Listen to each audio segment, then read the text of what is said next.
Subtext Discourse, the podcast which takes you behind the scenes of the art world with the unique individuals involved in the field. I'm your host, Michael Dooney, founding director of Berlin-based gallery Jarvis Dooney. Gallery Weekend Brussels finished up yesterday, and Berlin Art Week will commence this Tuesday, the 6th of September, and continue until Sunday the 13th. Although the spring art calendar was largely cancelled due to Corona, the galleries, institutes and related organisations are doing their best to navigate the current restrictions, enabling audiences to get outside and experience art once again in person. One of many events that was postponed until the latter part of this year is the Wochenende der Moderne, or Weekend of Modernism, which takes place from the 18th until the 20th of September 2020, showcasing the architecture of the 1910s and 1920s concentrated in Berlin's southwest. Berlin-based curator and co-organiser of the event, Dr. Christina Nipper, invited me to speak with the person who initiated the Wochenende der Moderne, Dr. Harriet Roth, who not only compiled extensive research about the area and the major figures involved in the movement, but also lives in one of these historic buildings which will be open to the public on this unique occasion. If you haven't already, please subscribe to Subtext Discourse, which is available for streaming on all major platforms, including Apple Podcasts, Spotify and Stitcher. This episode was recorded when COVID-19 was at its peak, so being mindful of the situation, we documented our exchange out in the garden, which is why you'll occasionally hear birds singing in the trees whilst we speak. But without further ado, I hope you enjoy listening to my conversation with Dr. Harriet Roth. So I did read your book, but I thought before we start talking about architecture, you were initially involved with medieval history and art history. Yeah, I started with medieval history for my MA. I think I just always wanted to do it because it was such a special period and you can never get access that easily again later in your life. So I figured when I had the chance at university to do something special, I wanted to do that. And I did modern history and history of art in a combination. Then after some years of work at a museum in Dresden, I actually got introduced to the topic for my PhD, which was the origins of museums in the 16th century. Oh, okay. So when the idea for a museum came about. That's right. And it had a lot to do with the museum I was working in, but not only, it was always a great interest of mine. And I managed to get the right supervisor and we've identified the topic quite soon. And it was a treatise from 1565 by a young doctor called Samuel Quickeberg, who drafted the first idea of what a museum should look like. So after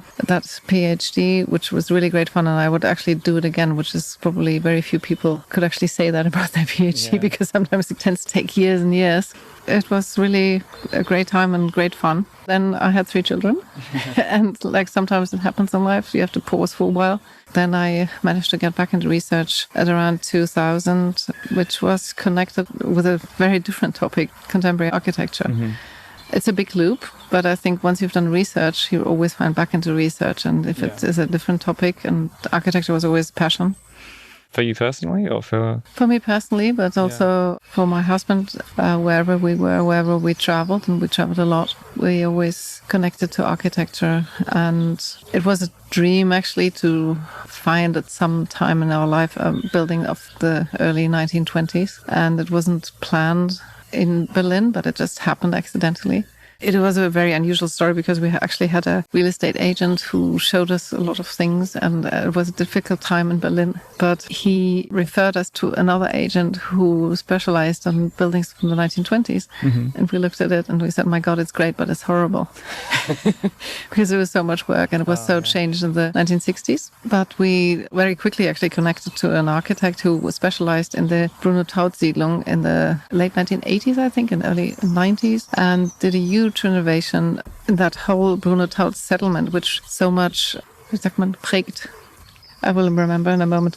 Once you get out of the Onkel-Tom-Straße station in Zehlendorf, you step right into the Bruno-Taut settlement of that early 1920s. Well, it was started in 1926 and went on with the last section of that settlement in the early 30s. But that very early period is probably the most colorful in my opinion. Obviously, it wasn't there at the time, but it was interesting for us to see where these 4 houses were located and to see if we were able to refit these houses into the whole settlement and into that whole very young area of architecture in Berlin. So you say you weren't looking in Berlin, you were just looking for a house that was built in that period? Well, we were looking in Berlin, but it was not a particular area or it was not a particular architect, but it was just an idea we had, and it maybe fancy idea. Because are you from Berlin, or where are you from in Germany? I was born in Frankfurt.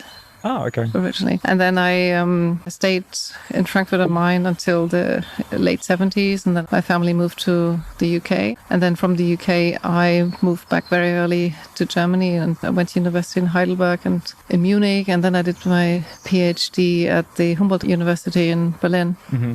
Quite a lot of universities, but I think it's always interesting to see their different layouts and interests. But Berlin was part of my husband's career. We decided to move here with the family, which was the right thing at the time. When we saw that house for the first time, the changes of the 60s were really quite shocking. Mm-hmm. We weren't sure if we were able to change the house into what it was originally. First of all, we had to find out what it was originally, because everything was so overgrown with 60s design, horrible details that just needed to be taken out. But we were lucky because the local department, das Landesamt für Denkmalpflege. I've got it here, Government Department for Conservation of Historical Buildings. Yeah, exactly.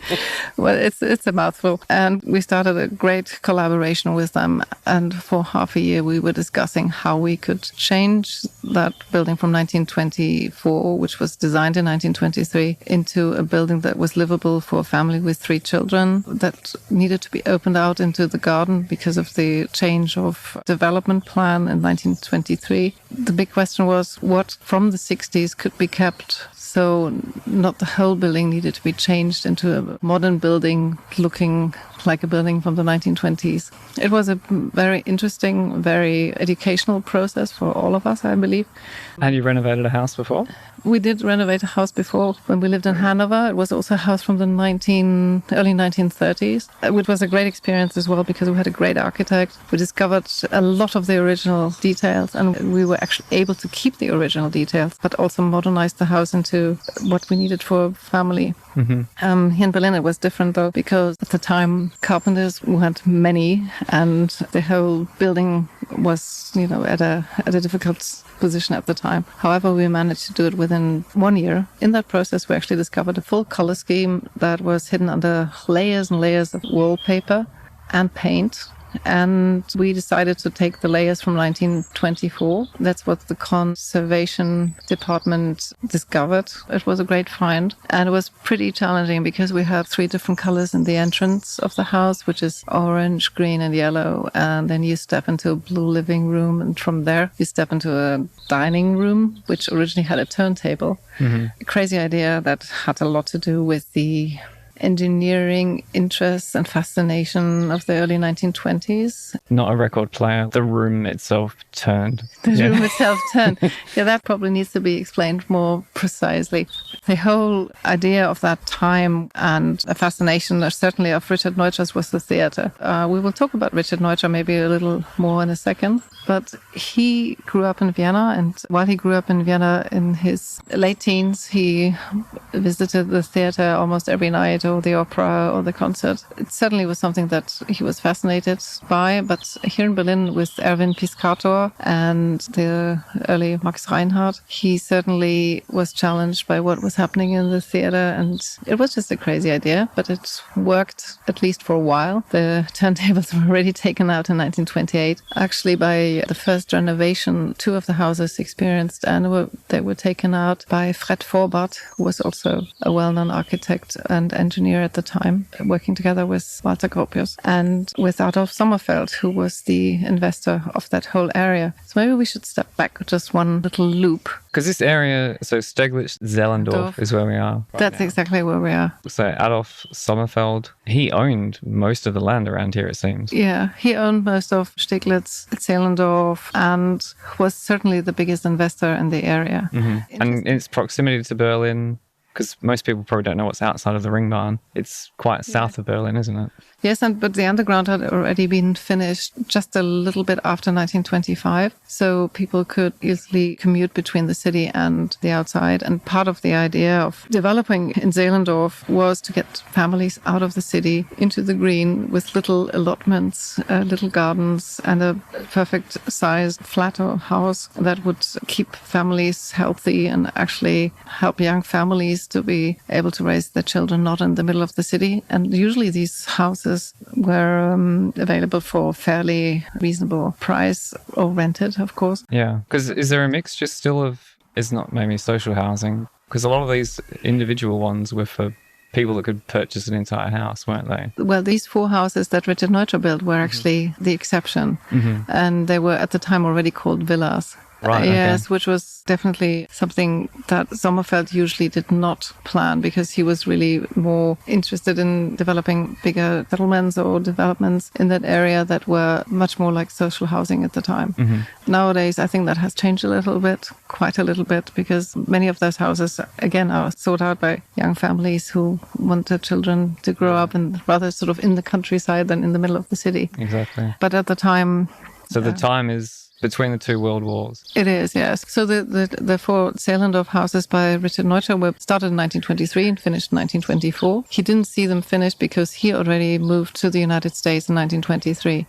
But it is really in the middle of a huge development of modern architecture in that area here, where many architects of the modern movement are working very closely together, very connected, and in many parts, again, obviously there is a competition between the governmental building that's happening at the time and the private investors like Sommerfeld, who are more keen to develop and to support architects that had a different modern thinking and were not conservative, but part of the modern movement or the modern building, modernes Bauen, oder neues Bauen, it is called in German. And we will find many terms connected with that period, so whatever you like. But obviously there's still the very conservative part as well, which Heinrich Tessenow to a certain extent still belongs to, even though he had a lot of connections to the modern movement, but he will still find a tilted roof rather than a flat roof. Yeah. And if you look at the development in the Fischtal, for example, you will have the traditional and the modern movement right opposite. So it's really worth looking into it, because only there, I think, one really understands what was happening at the time. It's conservatism, which is the tilted roof, against modernism and the flat roof, right in the same street opposite to each other. Literally a 10-minute walk from here, you will find very conservative architects. One of them, for example, Schmidt-Henner, who was later also connected with the Nazis. And on the opposite side, you will have Bruno Taut. There was an exhibition at the time in 1926 showing the Fischtal area. And it's really where the origin of the modern movement started, if you look at it closely. Even on the other side of the Richard Neutra buildings, you will find developments by Sommerfeld that go back to 1920 and 1921. Gropius was involved with one of them, just right opposite number 87. It shows very traditional architecture, completely opposite to what you see on the other side of the street. So what Sommerfeld was also interested in was really like a repertoire of various styles that his company would be able to deliver on demand. He had a broad portfolio. Yeah, but it shows so much his interest for avant-garde and for everything modern. He was able, with his own sawmills in Silesia, to actually produce the building materials at the time. So that was a huge advantage to other developers of the time, because they just wouldn't be able to get hold of any building material because it was so rare. And he also developed new ways of building, different types of building. He was just an absolute entrepreneur with a very competitive sense of making money, but also developing new ways of building, which he became very famous for. If you look at his work, I think there are very few architects who have so many patents in his career or in his archival documents as him. Wow. He's quite a figure, and he was fortunate to meet Richard Neutra in connection with Erich Mendelssohn, and Erich Mendelssohn was the boss of Richard Neutra at the time. So Richard Neutra, with those 4 buildings, had his first own commission directly from Sommerfeld. And it was always assumed that Richard Neutra was still working under the guidance of Mendelssohn, which of course he was. But that commission was in fact a direct commission from Sommerfeld to Richard Neutra, which again shows, because Richard Neutra was not known at the time, that Sommerfeld had this sort of sense of new architect that he could support and maybe make famous under his guidance. Yeah, because Mendelssohn was in Palestine at the time, wasn't he? Yes, that's right. And quite a few of the other German architects were also building for the German Jewish population that was fleeing Germany in the lead up to the National Socialists. Yeah. They were building there. So Mendelssohn was in Palestine at the time, and that's why Richard Neutra was left to design the 4 houses himself, essentially. Exactly. That's exactly what happened. They were obviously in connection. And in fact, Richard Neutra was also on one competition with Mendelssohn in Haifa, which they won. It was not built in the end, but they actually got the money for it. And Mendelssohn was very generous and actually paid him the money directly, which he really needed because he had a rough time in Berlin in this time of 1923. It was just luck to be with Erich Mendelssohn, who Neutra saw in a magazine called The Dial in 1921. He was fascinated by it. They met, and Erich Mendelssohn immediately engaged Richard Neutra to work with him. And it was a very fruitful work, however competitive. Mm-hmm. Both architects are very artistic, very individual. It was never good to have both in the same room. Many people say it because they were just too ambitious. Mm-hmm. But they both had quite a different philosophy to the design, didn't they? Yes, so that's for sure. Erich Mendelssohn was very much connected to Expressionism. Mm-hmm. Certain citations of that you can see on the outside of the Zehlendorf houses, which is the red stucco band that goes around the southern side of 3 of the houses. On the 4th one, it was actually not allowed by the historic department, Landesdenkmalamt again. Yeah. No, not Landesdenkmalamt. It's actually the local Denkmalamt. There are different institutions in Berlin, which makes it a little complicated sometimes to understand the connection. Especially if they don't agree with each other. That's exactly the point. But so it was not allowed to rebuild that panel around that southern side of the building, which actually gives it a very strong feeling of speed and tension around that side. But since it was taken off in the 1960s, it was not able to put back on. But it's definitely Erich Mendelssohn. You can see there. If you look at his other buildings in Berlin on Heerstraße, for example, it's very clear that it is his influence. Yeah. So they were working together, that for sure. However, it was Richard Neutra's completely individual design that he realized with these 4 houses. When you were looking for a house from the modernist period, from the 20s, 30s, had you heard of Richard Neutra before then? Yes, we did hear of him before. Because he's quite known in the US. And when I suppose, had a crash course in the history of Richard Neutra over the last few days, the Kaufman Desert House in Palm Springs, a few people have said it's one of the most important houses in the United States as an example of international style architecture. It sure is. That's quite an accolade. It sure is. And if you think where he started in Berlin and look at these 4 houses and the circumstances he was able to build them is very, very unique. As I said, he was very ambitious. He always wanted to go to the United States. And when he was a student in Zurich, just after the First World War, he saw a big sign saying, "California calls you." That call never left him. He started to get his affidavit immediately once he got to Berlin and had some connections to the United States. He loved Berlin, but he found it very depressing. He was not very successful financially, except for that one commission he did. Yeah. It was not enough to start his career, and he was able to get to New York in 1923, worked on a few jobs there, and then met Frank Lloyd Wright on the funeral of Sullivan. And he invited him to come to Taliesin, and that was his claim to fame.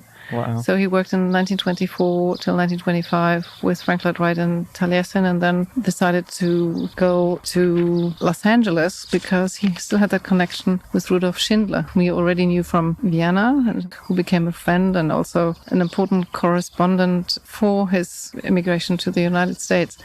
Schindler had also been an employee of Frank Lloyd Wright's, also tried to be independent in Los Angeles. Just at that time had started his first building and had built his first house. And that's where the young family of Richard Neutra moved in 1925. And then they started a collaboration. The collaboration didn't work very well because Richard Neutra was the one who was actually working. Schindler just liked parties and enjoying himself at night. And he had this very extravagant, eccentric wife. And Richard Neutra's wife and their young son were enjoying it, but had different goals. So they separated and didn't meet for many, many years. And Richard Neutra was able to get that great commission for the Lovell Health House, which was his claim to fame in 1926-27.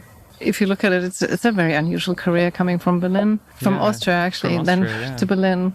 with the connection of Erich Mendelsohn, I think it started off his career because the connections of Erich Mendelsohn worldwide. At this time, he was already accredited architect. He just finished the Einstein Tower in Potsdam. Oh, yes, yeah, that's right. And Richard Neutra actually arrived in the Mendelsohn office when the last bits and pieces of the Einstein Tower needed to be finished. What Richard Neutra actually did, he designed the garden, which he had learned in Switzerland just after the First World War. He had a real training as a garden architect, and that's what he did for the area around the Einstein Tower. You cannot see it anymore in it today, but the Einstein Tower it's amazing, and it's one of the most radical expressionist buildings that are still around, I think. Mm-hmm. With that possibility, Richard Neutra actually did have a great entrance into his career, I think. Yeah.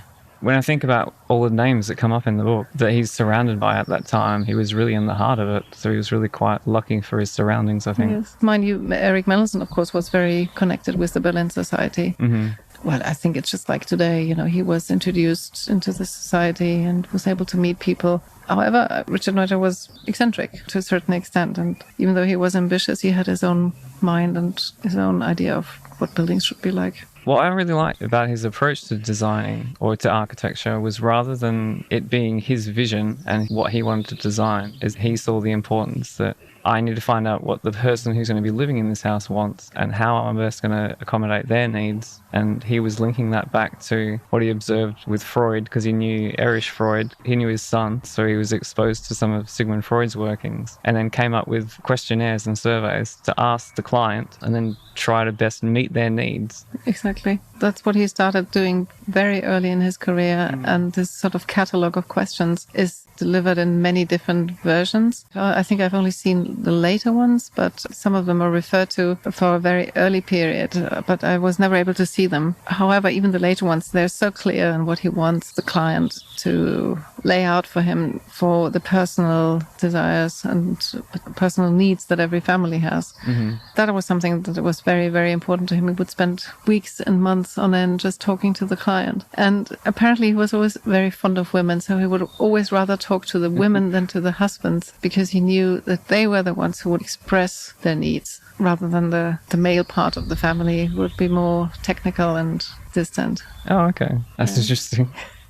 So thinking about the four houses here then, your book is the first real document dedicated to the buildings. Was there much research initially when you went to look deeper into them, like even when you renovated the place? Was there much in the way of records or something to show how they came about, why they're here, what their story is? That's a really interesting question, because that's exactly what I asked myself when we started renovating the house. First of all, I realized that the local government, literally a mile away, still had the original drawings, which until you start building or renovating a place, you don't realize. But the plans of all four houses and the original planned 12 houses were still available. I started looking at them, evaluating them, all the different versions of them. That was fascinating. Through the connection with the family, the sons of Richard Neutra, who both live in the United States, I realized that Richard Neutra had taken his material with him in 1923. And after his death in 1970, his wife and he, before he passed away, gave most of the material to UCLA in Los Angeles and to Cal Poly Pomona in just south of Los Angeles. Some of the material also is at the Getty Institute in Los Angeles. So I went over for research for a few times and actually looked at the material that's still there. And it showed that most of the work that he did in Berlin, also the drawings with Erich Mendelsohn, he actually took with him. And they were archived there. I also had a chance to look at all the other buildings he worked on with Erich Mendelsohn and managed to take some of them back with me to Berlin to the conservationist and the supervisor of the Erich Mendelsohn archive. That was interesting because some of the material never actually had been visible here in Germany. So to bring these two versions, or let's say two locations, back together again for the book was something I was very keen on. Just to show, even though he didn't flee Germany for political reasons, but just because he wanted to leave Germany, he was not pressured or threatened by the Third Reich. It was his own free decision to leave. Mind you, not many of his colleagues later had the same experience, but quite the opposite. So he always had a very different opinion about his situation in America too, which is interesting because he always loved America. He took everything that he learned there as a great gift rather than something that he had to do because he was an immigrant. He always took it the other way. Obviously, he didn't have that bad experience to be a political refugee, but he always liked the position he had in the United States. But for the research, what was very interesting as well was the diaries that are at the UCLA. It's not that they have never been seen before or never been used before, but I realized that in terms of his early career, there's lots and lots of information in these diaries. And there are 10 diaries spanning from 1910 until 1922, exactly that period he stayed in Berlin. Unfortunately, not for the last year of 1923, because he lost his diaries in the United States, which is a shame. But at least it gives us a good idea of his early training in Vienna at the Technical University. It gives his first impressions of architecture, his thoughts about architecture, his thoughts about his education at the university, and his own development as a young architect. This was really valuable material. And the other material that I used was material from Cal Poly Pomona, which had the personal correspondence between him and his wife. That was absolutely fascinating also for that early period where he worked in Berlin and where he didn't have any money and was actually working at a theater on stage as a backup just to get enough money for the next month. Yeah. So he had a hard time. But this material was really quite new, as well as the material outside of Berlin, because when the two big researchers of Richard Neutra, Thomas Heinz and Barbara Lamprecht, produced their works on Richard Neutra, the GDR was still around Berlin. Oh, of course. So the archives weren't accessible. And it was Barbara Lamprecht who was the first one who actually was going to Luckenwalde, which is just an hour south of Berlin, where Richard Neutra built a cemetery as the city architect of Luckenwalde. But all that material was not published until then. To actually bring all these logistically very different materials together was great.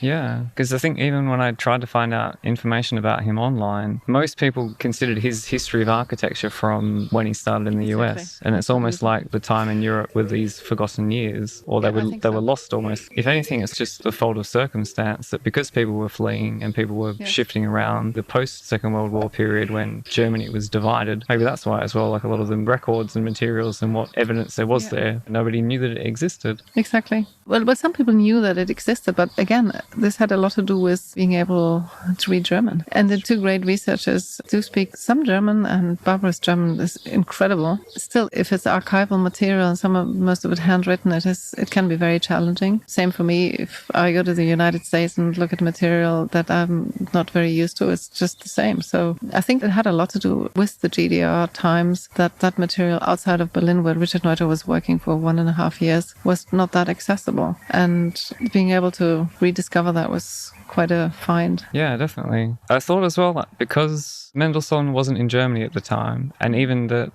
Neutra left Berlin before the buildings were even completed, and Sommerfeld's plan was to have 12 houses. That was the first draft. Yeah, and only 4 of them got completed. It's almost like, from the point of view of the people involved, that the project was almost abandoned halfway through. I was wondering if that is a reason why as well, that the records of it are a bit scant, because when I was reading the part about the colour theory, they were saying that Richard wouldn't have ever seen the colours be implemented, and then who did it come from? Was it part of the original design? Was this something that Alfred Sommerfeld thought, we can try this out, because he was experimenting with different techniques anyway? It's interesting to think about it and just to wonder what was the entire process of what happened. But I suppose if Richard had the opportunity to go to the US, which he wanted to do from the beginning, then this could kind of wait. Well, the thing is that in the local archives, I've never found any evidence for the color. So I believed, looking at Sommerfeld's interests and his work with his own building in Limonenstraße, which was finished in 1921, which was colored by the class of wall coloring from the Bauhaus, I believe that the connection is so obvious that he might have consulted the Bauhaus or consulted even Walter Gropius, whom Richard Neutra didn't meet until 1928, interesting enough, even though they were so close, they were just 2 kilometers away. I believe that it must have been Sommerfeld's idea or the influence of Gropius or a consultation of Gropius that actually developed the color scheme and then applied it to the building inside. Yeah. What happened that Gropius started building with Sommerfeld in 1920, which is really, really early in Gropius' career. But they met at the first Bauhaus board meeting in 1919. Sommerfeld was already on the board, later one of the supporters of the Bauhaus. And shortly after 1919, he met Gropius for the first time. Sommerfeld was actually one of the first commissioners of Gropius, and then for the next 10 years, if not more, he worked with Gropius. And obviously, there must be a connection, even if it wasn't a personal connection to Neutra, but it can be in many, many different ways. Absolutely. And if you look again on Onkel-Tom-Straße and look at some of the buildings and actually start the research, you realize that there are 3 buildings built by Gropius just next to the 4 Neutra buildings. It's all so close and connected that it feels almost difficult to say that, they were not connected, because it cannot be. Yeah. It's interesting because the area in Steglitz-Zehlendorf was not destroyed in the war. So like you just mentioned, it's really like a little time capsule, because the buildings are either preserved or they were renovated. Mm-hmm. Was this still west when Germany was, or when Berlin rather, was sectioned off? Definitely, yes. This was still West Berlin. Yes, it went down to Glienicke Brücke in Potsdam. Well, just merging into Potsdam, of course. The district Steglitz-Zehlendorf goes until the Glienicke Brücke, which is a huge district, actually. Yeah. I think because there were also a lot of investors who were quite affluent, who were able to commission architects that could build private houses here for them. That's why there's such a density of modernist architecture nowadays. And that's something that we really wanted to show on the Modernism weekend. Mm-hmm. This area, it does almost seem like a little playground for the people that were really at the forefront of those movements. So the expressionistic architecture, the modern movements, and really everything that was challenging the status quo in terms of everything that had been done up until that point. This little pocket of the city was one of the areas where they really felt like they could just try everything out. And maybe it is part of the vision of Sommerfeld that he had that vision and said, well, I believe in this and I believe in these people and I can help fund it, or I can be a patron to this movement and I can help establish it. I think the fact that so many of the buildings are all still, none of them have been destroyed. Everything's largely untouched, aside from renovations that have happened over the years. I think I mentioned earlier on in the 60s, there were lots of building and renovations going on that one would probably do very differently today. So some of the buildings also, if you look at the Ernst Freud building in Waldmeisterpfad, and it's just off the district Steglitz-Zehlendorf in Charlottenburg, but that shows what was possible to change in the 60s, where you would probably nowadays say, oh no, this is so original, we'll keep the original, we'll build back the original and try and change it into a modern, contemporary building nevertheless, without destroying. I'm just trying to think when that happened, though, because it was the same, I think, in most countries, that we just either knocked buildings down or started again. Maybe it was the 80s or the 90s that we started to recognise, no, these are of historical significance. We should hang on to these buildings rather than completely getting rid of them or changing them. Yeah. Definitely. I think that it always has to do with the local authorities, of course. And Berlin had such a special status in many respects. So things in Berlin were not always like everywhere else in Germany. Yeah. But for sure, buildings who had historical importance, they were, renovated or maintained at the best possible level. But I just want to come back to Ernst Freud for 1 second, because his work is really totally underestimated. And in Berlin hasn't found as much recognition as I think it would be worth. He's one of the great examples of architects that built in Steglitz-Zehlendorf and out of Steglitz-Zehlendorf in other districts. However, he was never really recognized as one of the partners or one of the members of the modern movement, even though his work by the early 1930s was really respectable. And he had to leave Germany, like we talked about earlier on, because of the Third Reich, and moved to London to prepare the house for his father, Sigmund Freud. And the connection between Ernst Freud and Richard Neutra maybe is worth noting as well, because many people have said that Ernst Freud's work in Berlin is similar to the Zehlendorf houses, but also to the modern movement. And then Ernst Freud actually did develop his own architectural style, but was really stopped because he was a refugee in the UK. So his work needs even more to be recognized, because he had to leave Germany and would have had a great career if he would have stayed. If you just think of those early psychoanalytical practices he built for the colleagues of his father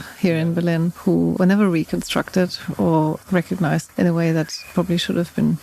And Richard Neutra obviously enjoyed the connection he had to Ernst Freud, but had to make his own ways. They always stayed in touch their whole life. They were born in the same year and died in the same year, even in the same month, both in April 1970. Both had very different careers, and they started off very differently and ended very differently, but were both in that modern movement in Berlin, which I think, if you look at the density and the connections both had, it's very special. it's a very unique time. Yeah, absolutely. Well, even the relationship to the Bauhaus movement, even just throughout Europe in that period when a lot of the bigger architects of that time were meeting with other European architects to think about how to design cities of the future, how to build and design houses that could accommodate populations that were concentrated in cities. That whole school of thought started around that same period, or that was the group of people, and whether or not he was directly involved with them, he was within those circles. So yeah, he's definitely part of them, absolutely. And he made, like you mentioned early on, he had this fabulous career in the United States. I guess that's the difference, because the US and Europe are quite separate a lot of the time in terms of what's regarded or what's renowned. Frank Lloyd Wright obviously is an international name, but as far as the modern houses, and even a lot of the ones that Julius Schulman documented, exactly, a lot of them are Richard Neutra's houses. Yes. And maybe it was just a movement in the US, definitely in California and Los Angeles, with the bigger houses and the space that they could really see out their visions, and he was really a part of that. Absolutely, and he really formed that early international style. Absolutely, the word prägen. Ja, prägen, das ist ein schönes Wort im Deutschen. Entschuldigung. Shape. Shape. Oh my God. See, this is that's what I meant earlier on. If you don't speak the language for 2 months, these words just don't. But he really shaped that early modernist movement in the United States, and later now called the international style. And the other thing he was always fascinated by, and which he actually founded, was the biorealism, the connection of the building to the outer space. And if you look at the houses, the Miller House, for example, you will find immediate connection between the inside and the outside. If you look at the Zehlendorf houses, that's really not the case. So I always had this presumption that he was actually unhappy in Europe. If you look at the correspondence between him and his wife of the 1920s, he writes about his depression. It actually related to the traumatic events of the First World War. For him, it was absolutely horrific and unnecessary to spend the youth in the war, and the way he writes about it, it's horrific. And I think this traumatized him for a long, long time, and he only felt that he could get rid of this in the United States. And if you look at the pictures, or if you read the letters between the young couple at the time, you see a completely different Neutra arriving in Los Angeles, and the pictures they're taking of the family and on the beaches with the sun and the light, and his fascination for technology. He would build the Ford car lamp into his buildings because he just felt it was the right diffused light for the inside. Things like that, or the electrical and technological design for the Lovell Health House is so incredible. It had almost every technical novelty you could think of. So that was what he really wanted. He wanted to do something new. He wanted to shape something. He wanted to design something extraordinary. And he felt in Berlin, maybe because of the early signs of the Third Reich, the depression after the First World War, the depression of the 1920s, and his own experience that he had in the First World War, he wanted to leave. He must have been happy, much happier in the United States, and dive into the work that he found that needed to be done there, and the possibilities, of course. Again, he was lucky he had the Lovell family as investors. Yeah, absolutely. So, they were kind of his early patron, really. And it was an amazing patron, and they really saw eye to eye about most subjects and influences that actually came from Europe into America that Richard Neutra could explain and actually use and make use of for the house. It just seemed to fit for him perfectly. And I suppose at that time as well, because America's always been the new world and Europe has been the old world, but definitely in that time, that was all the things that you want to leave behind. He left in Europe and then went to the United States to kind of start afresh. And really going from Berlin to California in terms of the weather and having the ocean, you can see why he would just get there and think, I don't need to go back to Europe now. I found the place that I want to be. Yeah. Mind you, he went back to Europe already in 1930. He was asked by Mies van der Rohe, who was the director of the Bauhaus at the time, to spend 3 or 4 months here, and he quite enjoyed it, but he really wanted to go back. Interesting again is that he built again in Germany in the late 50s and 60s, but during that period between 1925 and the 60s he traveled to Germany, but there was not much building that he did here. Yeah. So he really was connected to the United States, to the ideals, to the possibilities. Well, he became an American citizen, didn't he? He became an American citizen, yeah. And all his 3 sons still, the second son passed away last year, and the youngest son, he still lives in California. And they love it. They've become Americans more than anything else. Even though the youngest son, once he retired, started to reconnect to his father's work and started giving lectures about his work, which is quite fascinating. visiting. So we do see each other. And lovely. and it's nice to hear. Yeah. And what I really do want to publish, if there is a chance, is the diaries of that period between 1910 and 1922, just out of curiosity to see about the old Europe and the Americas, not the Americas, but what America would be like and what the difference is. And the diaries really give a good idea of what he was dealing with at that period and what the advantages were of having a very good, solid education at a Viennese university, which he took great advantage of for the building of the Love Health House, because his way of construction was so advanced compared to what was usual at the time in California. Mm-hmm. And that's what people always said was his big advantage, because his technical engineering was good. I suppose it was lucky that he did document so much of his daily life, even writing to the other architects that he was not necessarily working with, but kept in correspondence and wrote back to each other. So because there was so much insight into his thinking, what his mood was and everything else, you really got a good impression of how that period shaped him and I guess changed the rest of his life. Yeah, absolutely. Unfortunately, the diaries of his later life did not survive because there was a huge fire at the Vandeleur house, which was the family's residence on Silver Lake in Los Angeles. Most of the documents and drawings and diaries were burned, which is an incredible shame. Yeah. But what was saved, Diana, his wife, later gave to the UCLA and Cal Poly Pomona. But that's a real shame, because it would have been fascinating to know the diaries once he'd actually arrived in the United States in 1925. Well, he published a lot in his books about his early experience, an autobiography and other writings, but it's still a different tone. Absolutely. Yeah, a different it's been kind told, of document. I guess, retrospectively rather than in the moment. Yeah, exactly. And that's what's really fascinating about the diaries, because they're so direct and tell every little detail and silly details of the day. So that's actually great. It's a good document to use. I just found it really important when we were able to purchase one of these houses to write about this early work of Richard Neutra, because it hadn't been done to that extent, and with the materials that I was able to conglomerate rather than just add, but just put them together from the United States, from London, and from Berlin and outside of Berlin. So did other people in the area, were they aware of the history, the buildings that they were living in? I think most people are now, but also I think it's just been during the last years a bigger interest in the architecture they live in and the conservation of the architecture. And also because of the local government is very interested in supporting renovations and maybe unfolding some of the history that's so close and not that well known. And that was one of the ideas for the Modernism weekend, because we figured it's 100 years Great Berlin, Groß Berlin, that we celebrate this year. And the idea was to show what is in the district,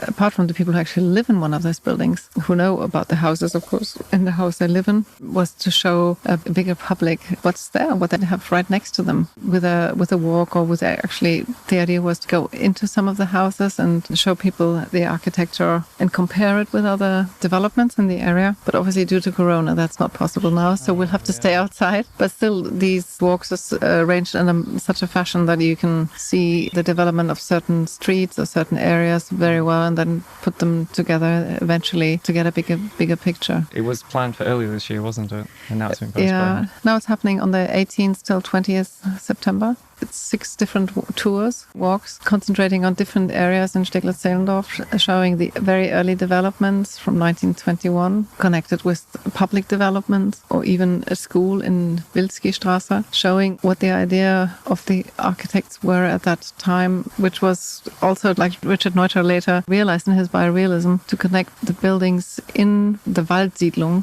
with the actual nature around them, rather than just implementing a building into the trees and not connecting the buildings with the trees and with the nature around it. That's one of the ideas, but also to show the early movement of Neues Bauen and Neue Sachlichkeit, and to just make aware the variety of architects that were actually involved in that movement, and to show the big players of that movement and the developers and investors like Sommerfeld and the influence they had for the area. So they're very diverse aspects we're concentrating on of the modern movement movement, and I hope that the public will be interested, and then we'd like to take it from there. Then there will be a keynote speech on the Friday the 18th on the influence of modernism on architecture now. Then there will be a concert finishing off that weekend, also by composers influenced by the early movement in the 1920s. Were there any things that you discovered when you were putting it together that you didn't know about in the area? Yeah, that was the fascinating thing, because you always think you know your area quite well. Yeah. Actually, down the street, I realized that there was another development by Walter Gropius, which was the origin of the Sommerfeld Aue.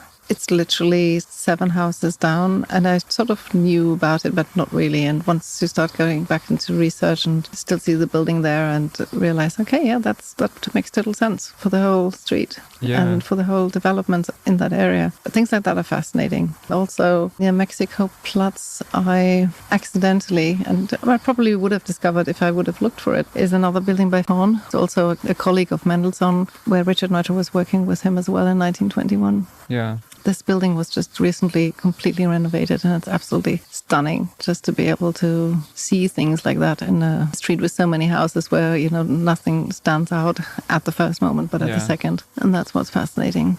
So we also like to concentrate on buildings that are important, but maybe not in the first row of what you would like to find if you look for, let's say, the architecture of Neubauen in Steglitz-Zehlendorf. And one would always look at the Gropius house in Fischerhüttenstraße, of course. Yeah. There are so many other buildings just of the same kind of importance, if not even more, and very influential as well. So this is what we'd like to discover with the people we take along on that tour. Because was most of the area constructed around that time? No, there were some houses from the late 19th century and older buildings as well, but generally the whole area, because of the connection with the underground and the S-Bahn. Mexico Platz had the S-Bahn, and Krummelanke was the last station of the underground. Yeah, for the U3. Walking time between Krummelanke and Mexico Platz is about 10 minutes. By having that station, it would just mean you connected around the city totally, even living in the outskirts of Berlin. So that was why we always figured that the Grenanderplatz, that's what the Krummelanke is called,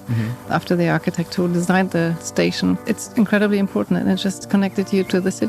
That's why the area became attractive, because you could commute without having to take a car and still work in the city and live in the countryside. I hope you enjoyed hearing the insights about Richard Neutra, his involvement in the birth of modern architecture, and his contribution to international style. I know for me this was quite an educational episode, not only in terms of architecture and design, but also the history of Berlin and hearing about what else was taking place in the city shortly before very serious and more catastrophic events took place. The Wochenende der Moderne begins on Friday the 18th of September 2020 at 6:30 p.m. with a keynote speech in the Haus in Waldsee. Over the course of the weekend, there are 6 guided tours that you can take exploring different parts of Steglitz-Zehlendorf, where you can see many examples of modern architecture from Richard Neutra, Ernst Freud, Bruno Taut and Walter Gropius, among others. Check the link in the show notes if you'd like to find out more. As always, if you'd like to know anything else about this episode, today's guest, or the topics we spoke about, you're more than welcome to get in touch. My social media details are in the comments below. Thanks once again for tuning in. My name's Michael Dooney, and you've been listening to Subtext and Discourse.